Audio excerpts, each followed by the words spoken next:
صل وسلم دائما أبدا على حبيبك خير الخلق كلهم. السلام علیکم ورحمۃ اللہ وبرکاتہ. الحمد للہ رب العالمین والصلاة والسلام على اشرف الانبیاء والمرسلین وعلى آلہ واصحابہ واہل بیتہ اجمعین. اما بعد، قال الله تبارك وتعالى في القرآن المجيد والفرقان الحميد: أعوذ بالله من الشيطان الرجيم. بسم الله الرحمن الرحيم. هو الذي بعث في الأميين رسولا منهم يتلو عليهم آياته ويزكيهم ويعلمهم الكتاب والحكمة وإن كانوا من قبل لفي ضلال مبين. وقال النبي صلى الله عليه وسلم: طلب العلم فريضة على كل مسلمة ومسلمة، أو كما قال عليه الصلاة والسلام.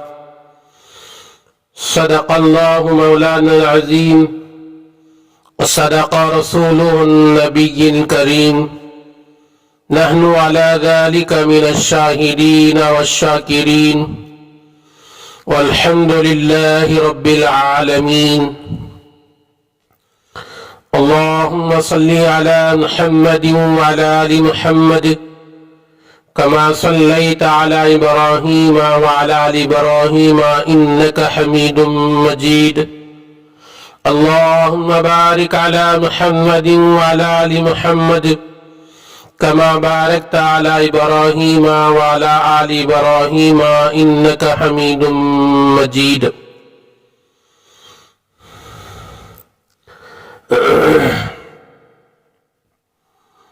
برادران ملت،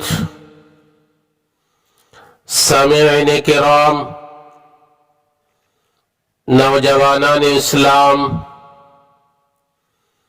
بزرگوں اور دوستوں، اللہ جل جلالہ وعم نوالہ کا بڑا احسان ہے. اللہ تبارک و تعالی نے مجھے اور آپ کو پہلے گھڑی اس کے گھر کی حاضری کی توفیق دیا. آئیے اللہ تبارک و تعالی سے دعا کرتے ہوئے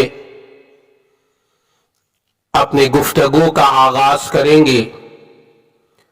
اللہ تبارک و تعالی ہم تمام کو ہمیشہ اس کے گھر کو جلد حاضر ہونے کی توفیق عطا فرمائے، مسجدوں سے محبت عطا فرمائے، قرآن سے محبت عطا فرمائے، نبی اکرم صلی اللہ علیہ وسلم کی زندگی اور سنتوں سے محبت عطا فرمائے. سب کہو آمین. نامعلوم کس کی آمین قبول ہو جائے اور ہمارے آمین کے ساتھ فرشتوں کی آمین بھی شامل ہو جائے تو ہمارے دعا کے قبول ہونے میں کوئی شک و شبہ نہیں رہتا.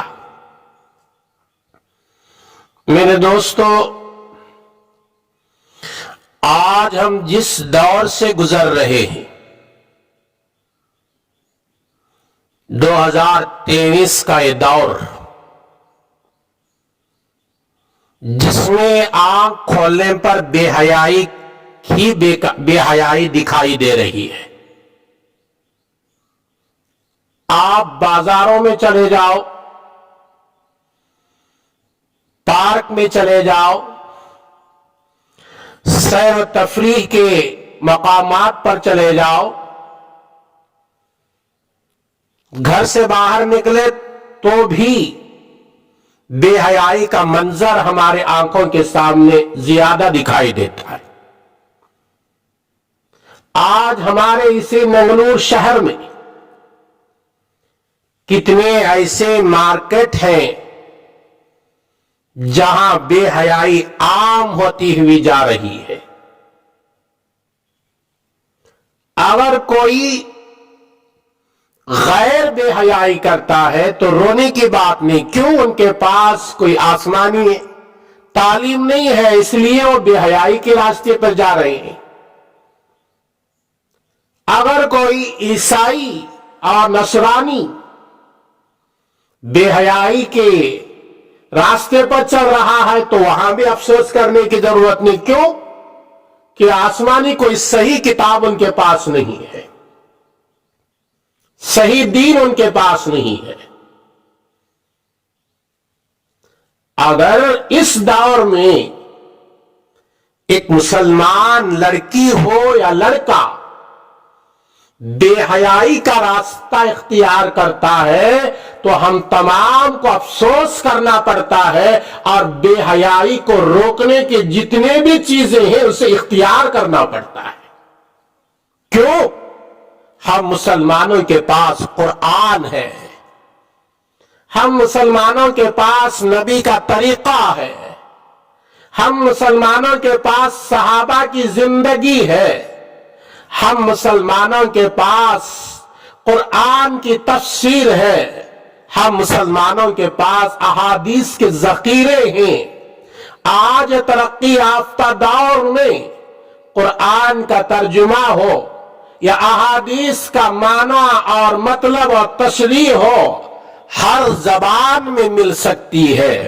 انگریزی جاننے والا انگریزی زبان میں دین سیکھ سکتا ہے، ملیالم جاننے والا ملیالم زبان میں دین سیکھ سکتا ہے، قرآن سیکھ سکتا ہے، تلو زبان جاننے والا تلو زبان میں دین اور قرآن سیکھ سکتا ہے، اور کنڑی زبان جاننے والا کنڑی زبان میں دین اور قرآن اور نبی کی زندگی سیکھ سکتا ہے۔ اگر آدمی کے اندر شوق ہے، جذبہ ہے، تو ہر زبان آج موجود ہے۔ ترقی یافتہ دور میں آدمی چاہے تو میرے دوستوں سیکھ سکتا ہے۔ اگر آدمی کو سیکھنے کا ارادہ نہیں ہے تو یہ ہمارے بیانات آپ کو کچھ کام نہیں دیں گے، یہ خطبہ کے خطیبوں کے خطاب آپ کو کوئی کام نہیں دے گا۔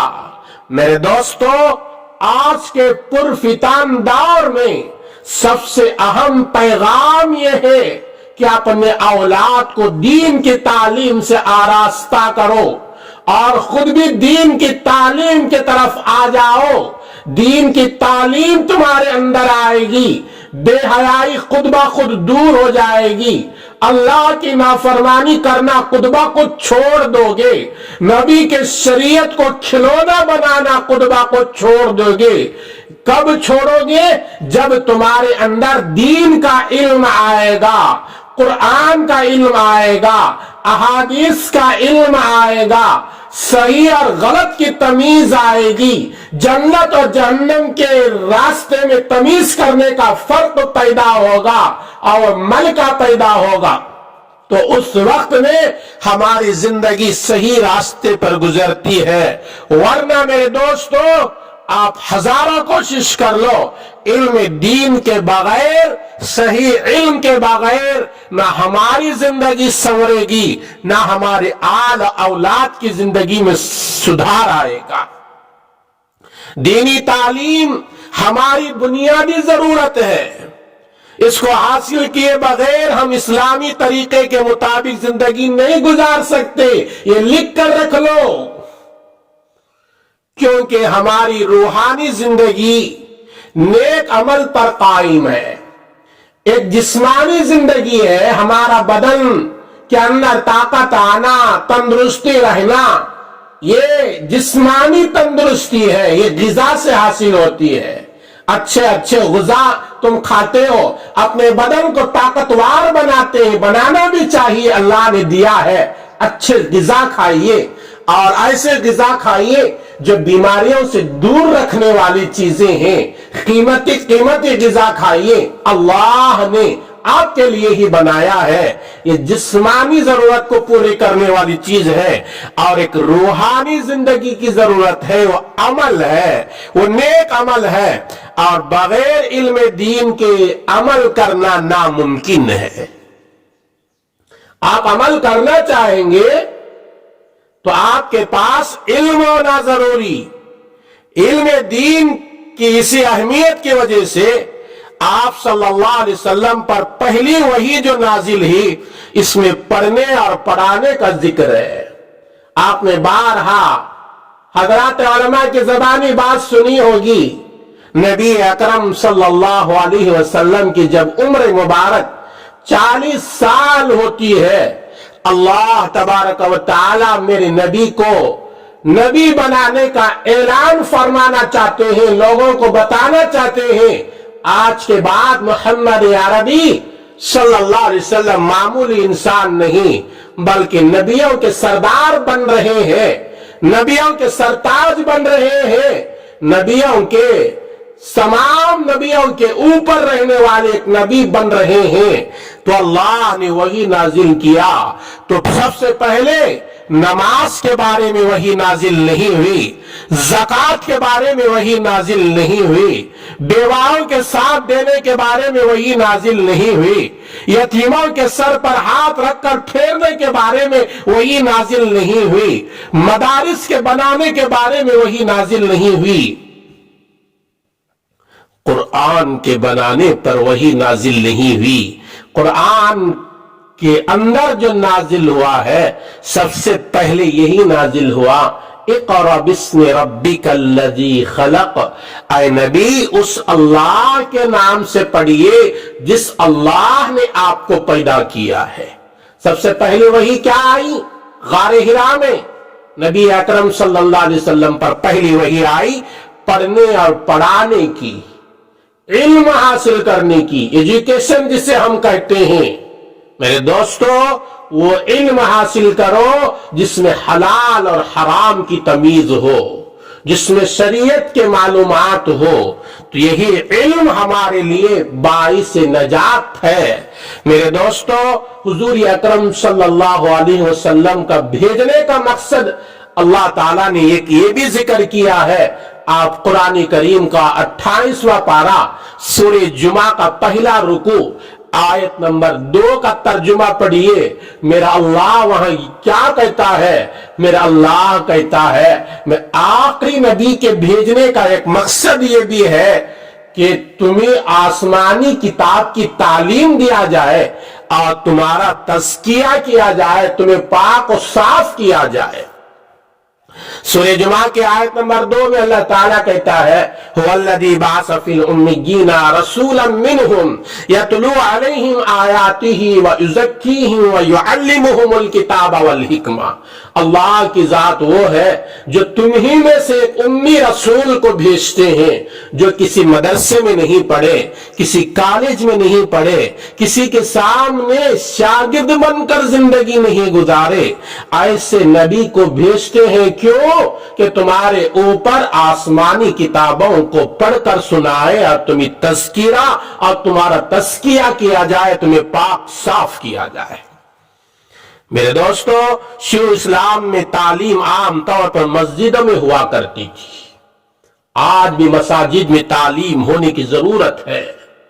صرف مسجدیں نمازوں کے لیے، نماز پڑھنے کے لیے نہیں ہے، نماز کے ساتھ میں ہمارے دینی مراکز ہمارے مساجد ہونا چاہیے، جہاں قرآن کی بات سیکھا جائے، جہاں احادیث کی بات سیکھا جائے۔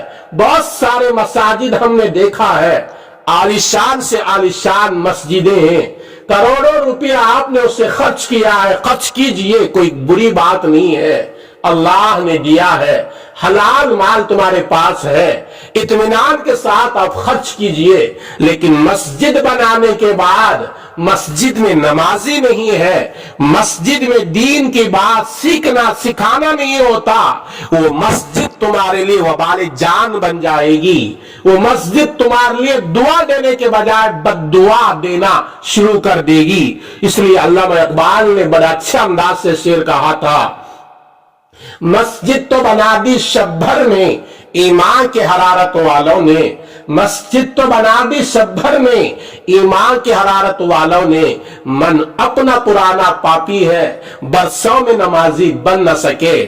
ایمان کی حرارت تھی، ایمان کا جذبہ تھا، ایک ہی رات میں آپ نے مسجد بنا دیا، لیکن نمازی نہیں بن سکے، آپ کی زندگی ختم ہو گئی۔ تو ایسے مسجدیں بنانے سے کیا فائدہ جس مسجد میں پڑھنا پڑھانا نہ ہو، قرآن سیکھنا سکھانا نہ ہو، جس مسجد میں مکاتب نہ چلتے ہو، مدارس نہ چلتے ہو، مراکز نہ بنایا جاتا ہو، مسجدیں بنا کر کیا فائدہ ہے؟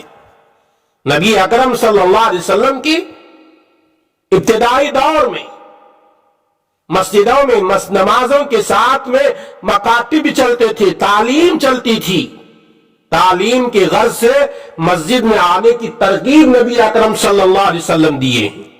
ایک حدیث سنو طبرانی کبیر میں، حدیث نمبر 7473 کے اندر ہے، حضرت ابو امامہ رضی اللہ تعالیٰ عنہ سے روایت ہے، نبی اکرم صلی اللہ علیہ وسلم نے ارشاد فرمایا، جو آدمی مسجد آئے، سنے غور سے، اس کا ارادہ صرف بھلی بات کو سیکھنا یا سکھانا ہو، تو ایسے آدمی کو حاجی کا ثواب ملے گا، یعنی مکمل حج کرنے کا ثواب ملے گا۔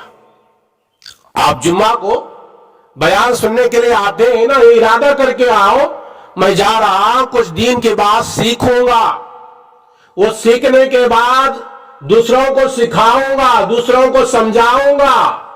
آپ یہ ارادہ کر سے گھر سے نکل سے آتے ہو اور دین کی بات علماء سے سیکھتے ہو، سنتے ہو اور خود بھی عمل کرتے، دوسروں کو عمل کی دعوت دیتے رہو، تو اللہ تبارک و تعالی ایک بات پر عمل کرنے اور سیکھنے سکھانے پر اللہ تعالیٰ تمہیں حج کا ثواب دیتا ہے۔ آج بہت سارے لوگ مساجد میں کیوں آتے ہیں؟ جاسوس بن کر آتے ہیں۔ دیکھیں اس کے کردار کیسا ہے بولنے والے کا، وہ کس انداز سے بولتا ہے۔ صرف ہماری تقریریں مزہ حاصل کرنے کے لیے ہو گئے ہیں، ہماری زندگی میں عمل کرنے کے ارادے سے ہم نہیں سیکھتے۔ میرے دوستو، صحیح مسلم کے ایک حدیث سنیں، آپ کے بال رونگٹے کھڑے ہو جائیں گے۔ آپ صلی اللہ علیہ وسلم نے ارشاد فرمایا، جو لوگ بھی اللہ کے گھروں میں سے کسی گھر میں جمع ہو کر قرآن کی تلاوت کرتے ہیں اور اس کا ورد کرتے ہیں، ان پر اللہ تعالیٰ کی طرف سے سکینہ نازل ہوتی ہے، اللہ کی رحمت ان کو ڈھانپ لیتی ہے، فرشتے ان کو گھیر لیتے ہیں، اللہ تعالیٰ فرشتوں کے مجلس میں ان کا تذکرہ کرتے ہیں۔ صحیح مسلم حدیث نمبر 7028 کے اندر روایت موجود ہے۔ ابو ہریرہ رضی اللہ تعالیٰ عنہ غالباً اس کے راوی ہیں۔ حضور اکرم صلی اللہ علیہ وسلم نے مسجد میں سیکھنے سکھانے والے کو کیا فضیلت بیان فرمائی؟ سکینہ نازل ہوتی ہے، مسجد میں سیکھو قرآن، مسجد میں قرآن سکھانے کا رواج ڈالو، اور سکینے کے بعد اللہ کی رحمت ڈھانپ لیتی ہے۔ اور جس بندے پر اللہ کی رحمت ڈھانپ لے، مجھے بتاؤ کبھی وہ ناکام ہوگا؟ نہیں میرے دوستو، ہمیشہ کامیاب ہوگا۔ آگے فرمایا فرشتوں سے گھیر لیتی ہیں۔ اگر دنیا میں کسی معمولی آدمی کو دنیا کا مالدار ڈھانپ لے، اسے لپیٹ لے، اسے گلے لگا لے، تو آدمیوں میں چرچا ہوتا ہے، مشہور ہوتا ہے، فلاں معمولی آدمی کو فلاں بڑا حکومت چلانے والا، حکومت میں رہنے والا، فلاں کمپنی کا مالک نے اپنے گلے لگایا۔ یہ کیسے لگایا؟ میرے دوستو، ان ظالموں کے گلے لگانے سے کچھ آپ کو حاصل ہونے والا نہیں ہے۔ آپ خوشی میں انگڑائیاں لیتے ہو تو خوش ہونے کی بات نہیں ہے۔ یہاں قرآن سیکھتے ہو مسجد میں، تو میرے نبی نے فرمایا فرشتے اس کو گھیر لیتے ہیں، اور فرشتوں کے مجلس میں اللہ ان کا تذکرہ کرتا ہے۔ کس کا تذکرہ؟ مسجد میں قرآن پڑھنے والے کا، مسجد میں قرآن سیکھنے سکھانے والے کا، اس کا تذکرہ کون کر رہے ہیں؟ اللہ کر رہے ہیں۔ کس کے مجلس میں کر رہے ہیں؟ فرشتوں کے مجلس میں کر رہے ہیں۔ اگر میرا تذکرہ کہ منگلور میں فلاں مسجد کے امام اور خطیب نے، فلاں تقریر کرنے والے نے اس طرح کا جملہ کہا ہے، حکومت کے ایوان میں میرا تذکرہ ہو جائے تو میں خوشی سے پھولے نہیں سماتا۔ ہاں، میرا تذکرہ حکومت کے ایوان میں ہو رہا ہے، پارلیمنٹ میں ہو رہا ہے۔ کیوں؟ کہ بڑے لوگوں کے پاس میرا تذکرہ آیا۔ میرے دوستو، یہاں تذکرہ آنے سے نہ آنے سے کوئی آپ کو فائدہ حاصل نہیں ہے۔ یہاں دیکھیے میرے نبی فرماتے ہیں، مسلمان قرآن پڑھتا ہے، قرآن سیکھتا ہے یا قرآن سکھاتا ہے، اللہ اس کا تذکرہ، اللہ اس کا ذکر فرشتوں کے مجلس میں کر رہے ہیں۔ اللہ کی رحمت تمہیں ڈھانپ لینا ہے، فرشتوں کے مجلس میں تمہارا تذکرہ ہونا ہے۔ اللہ اکبر، فرشتے تمہیں گھیر لینا ہے۔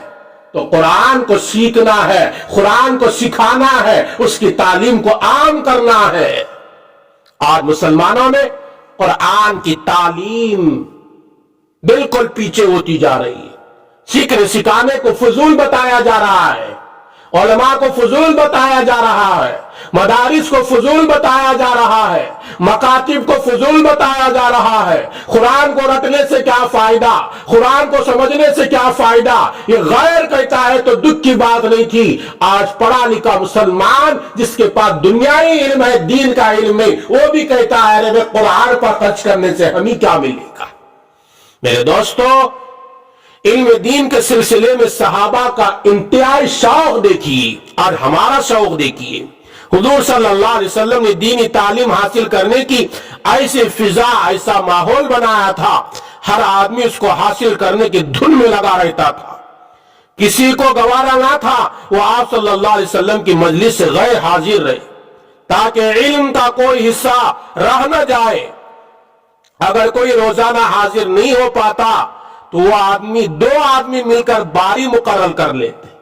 اللہ اکبر، صحابہ جن کی شان میں اللہ نے قرآن میں کئی آیتیں نازل فرما دیا، جن کے بارے میں پیغمبر نے فرمایا اللہ ان سے راضی ہے، وہ صحابہ کو دین کا شوق دیکھیے، دین سیکھنے کا۔ اگر کسی کو کاروبار تھا، کوئی دور رہنے والا تھا، ہر دن نبی کے خدمت میں آ کر دین سیکھنا مشکل ہو جاتا، دو آدمی باری باری متعین کر لیتے۔ آج یہ آ کر نبی سے دین سیکھے گا اور اسے جا کر بتائے گا، اور دوسرے دن وہ کاروبار کے لیے جائے گا، اپنی محنت مزدوری کے لیے جائے گا، اور یہ پہلے دن والا آدمی اسے جا کر یہ دین کی باتیں بتائے گا۔ باری باری کر کے دین کی باتیں نبی سے سیکھتی تھی۔ صحیح مسلم کی حدیث بتاتا ہوں، صحیح مسلم میں عبداللہ بن عباس رضی اللہ تعالیٰ عنہ سے حدیث نمبر 89 کے اندر بخاری میں موجود ہے۔ حضرت عمر رضی اللہ تعالیٰ عنہ فرماتے ہیں، میں اور میرا انصاری پڑوسی دونوں مدینے کے قریب ہی ایک گاؤں، جس گاؤں کا نام بنو امیہ بن زید ہے، وہاں رہتی تھی۔ ہم دونوں باری باری رسول اللہ صلی اللہ علیہ وسلم کی خدمت میں حاضر ہوتے تھے۔ ایک دن وہ آتا، ایک دن میں آتا، جس دن میں آتا اس دن کی وحی اور دوسری باتوں کی اطلاع اس کو دیتا، جب وہ آتا وہ بھی اسی طرح مجھے آ کر اطلاع دیتا۔ دین سیکھنے کا جذبہ اور شوق آج ہمارے اندر کہاں چلے گیا وہ جذبہ اور شوق؟ ہمارے مساجد دین کی مجلسوں سے بالکل خالی ہوتے جا رہے ہیں۔ جمعہ کا ایک موقع، پہلے لوگوں کی آبادیاں پہلے گھڑیوں میں مکمل ہو جاتی تھی، آج وہ شوق ختم ہوتا جا رہا ہے۔ امام بیان ختم کر کے، عربی خطبہ ختم کر کے اقامت نماز کے لیے ہوتی ہے، تو اس وقت بھی آنے والے لوگ ہیں، ایسے بھی افسوس کرتے ہوئے بولنا پڑتا ہے، ایسے لوگ بھی ہیں جمعہ کے دن بھی اس کی ایک یا دو رکعت چھوٹ جاتی ہے۔ ایسے ظالم مسلمان بھی ہیں جو جمعہ کے دن بھی مساجد سے دور ہیں۔ تو پھر اللہ کی مدد کیسے آئے گی؟ پھر اللہ کی طرف سے نصرت کیسے آئے گی؟ پھر مسلمان کیوں پریشان نہ ہوگا؟ اس لیے تو مسلمانوں پر ذلت کے انبار گر رہے ہیں، دکھ اور پریشانیوں کے پہاڑ ٹوٹ رہے ہیں، اور مسلمان رونا روتا ہے مسلمانوں پر کیوں پریشانی آ رہی ہیں؟ کیوں کہ مسلمان نے قرآن کو سیکھا نہیں، مسلمان نے نبی کے دین کو سیکھا نہیں، اس لیے تو پریشانیاں ہمارا مقدر بن کر آ رہی ہیں اور ہماری زندگی میں آ رہی ہیں۔ میرے دوستو، مسجد نبوی میں سیکھنے سکھانے کا ایک نظام تھا۔ آج ہر شہر کی، ہر بستی کی، ہر گاؤں کی، ہر دیہات کی مسجد نبوی کا نمونہ بننا چاہیے، نمازیوں سے آباد ہو اور سیکھنے سکھانے والے بچے بڑوں سے بھی آباد ہونا چاہیے۔ آخر میں ایک بات بتاتا ہوں، مسجد نبوی صرف عبادت کی جگہ نہیں تھی، بلکہ ایک تعلیم اور تعلم، سیکھنے سکھانے کی ایک درسگاہ بھی تھی، جس میں لوگ جمع ہوتے، دین کے باتیں ایک دوسرے کو سکھاتے۔ حضرت عبداللہ بن عمر رضی اللہ تعالیٰ عنہ فرماتے، مسجد نبوی میں 2 مجلسیں لگی ہوئی تھیں، آپ صلی اللہ علیہ وسلم کا گزر ان دونوں مجلسوں کے پاس سے ہوا۔ سنیں، بڑی پیاری حدیث ہے، سنن دارمی کے اندر ہے، سنن دارمی حدیث نمبر 357۔ مسجد نبوی میں 2 مجلسیں لگی ہوئی ہیں، آپ صلی اللہ علیہ وسلم کا وہاں سے گزر ہوا تو آپ صلی اللہ علیہ وسلم نے ارشاد فرمایا، دونوں مجلسیں اچھی ہیں، البتہ ان میں سے ایک کا درجہ دوسرے سے بڑا ہوا ہے۔ پھر آپ صلی اللہ علیہ وسلم نے ایک مجلس کی طرف اشارہ کرتے ہوئے فرمایا، یہ لوگ دعاؤں میں لگے ہوئے ہیں، اللہ کی طرف متوجہ ہیں، اللہ چاہیں گے تو عطا کریں گے، چاہیں گے تو نہیں بھی دیں گے۔ دوسری مجلس کی طرف اشارہ کرتے ہوئے ارشاد فرمایا، یہ لوگ دین کی سمجھ حاصل کرنے، علم دین سیکھنے میں لگے ہوئے ہیں، نہ جاننے والوں کو سکھانے میں مشغول ہیں، لہذا ان کا درجہ بڑا ہوا ہے۔ کن کا درجہ؟ ان مجلس والوں کا جو دین کی باتیں سیکھنے سکھانے میں لگے ہوئے ہیں، کن کے مقابلے میں؟ جو دعاؤں میں لگے ہوئے تھے۔